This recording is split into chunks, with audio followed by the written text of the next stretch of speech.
ಶೀಘ್ರವೇ 18,800 ಶಿಕ್ಷಕರ ನೇಮಕಾತಿ. ರಾಜ್ಯ ಸರ್ಕಾರದಿಂದ ಗುಡ್ ನ್ಯೂಸ್. ಆತ್ಮೀಯ ವೀಕ್ಷಕರೇ, ತಮ್ಮೆಲ್ಲರಿಗೂ ಸ್ವಾಗತ ನಮ್ಮ ಯೂಟ್ಯೂಬ್ ಚಾನಲ್ ZB ಆಫಿಷಿಯಲ್ ಫಾರಮ್ನಲ್ಲಿ. ನೋಡೋಣ ಇವತ್ತಿನ ಏನಿದೆ ಸಿಹಿ ಸುದ್ದಿ ಅಂದರೆ. Before going to start my video, I request all of you please like, share and subscribe.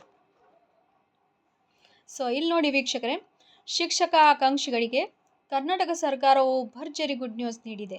ಶೀಘ್ರವೇ 18,800 ಶಿಕ್ಷಕರ ಹುದ್ದೆಗಳಿಗೆ ನೇಮಕಾತಿ ಮಾಡಿಕೊಳ್ಳಲು ನಿರ್ಧರಿಸಲಾಗಿದೆ ಎಂದು ಶಿಕ್ಷಣ ಸಚಿವರು ಮಧು ಬಂಗಾರಪ್ಪ ಅವರು ತಿಳಿಸಿದ್ದಾರೆ.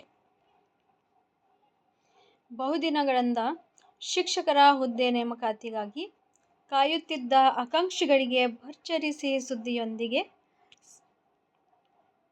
ಗುಡ್ ನ್ಯೂಸ್ ಸಿಕ್ಕಿದೆ.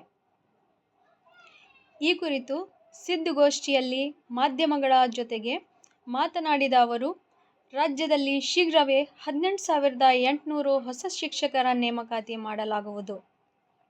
ರಾಜ್ಯದ ಸರ್ಕಾರಿ ಶಾಲೆಗಳಿಗೆ 13,000 ಶಿಕ್ಷಕರು ಹಾಗೂ ಅನುದಾನಿತ ಶಾಲೆಗಳಿಗೆ ಸುಮಾರು 5,800 ಶಿಕ್ಷಕರು ಸೇರಿದಂತೆ ಒಟ್ಟು 18,800ಕ್ಕೂ ಅಧಿಕ ಶಿಕ್ಷಕರ ನೇಮಕ ಪ್ರಕ್ರಿಯೆ ಸಿದ್ಧತೆ ನಡೆಯುತ್ತಿದ್ದು, ಶೀಘ್ರವೇ ನೋಟಿಫಿಕೇಶನ್ ಹೊರಡಿಸಲಾಗುವುದು.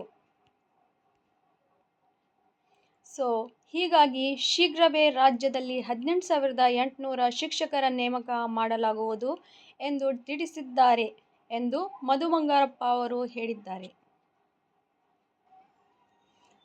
ಮುಂದೆ ನೇಮಕಾತಿ ಕುರಿತು ಮಾಹಿತಿ ಬಂದಾಗ ಎಲ್ಲ ಅಪ್ಡೇಟ್ಸ್ಗಳು ನಿಮ್ಮ ಜೊತೆಗೆ ಶೇರ್ ಮಾಡ್ತೀವಿ. ಒಂದು ವೇಳೆ ಮಾಹಿತಿ ಇಷ್ಟ ಆದಲ್ಲಿ ಲೈಕ್, ಶೇರ್ ಮತ್ತು ಸಬ್ಸ್ಕ್ರೈಬ್ ಮಾಡಿ. Thank you for watching.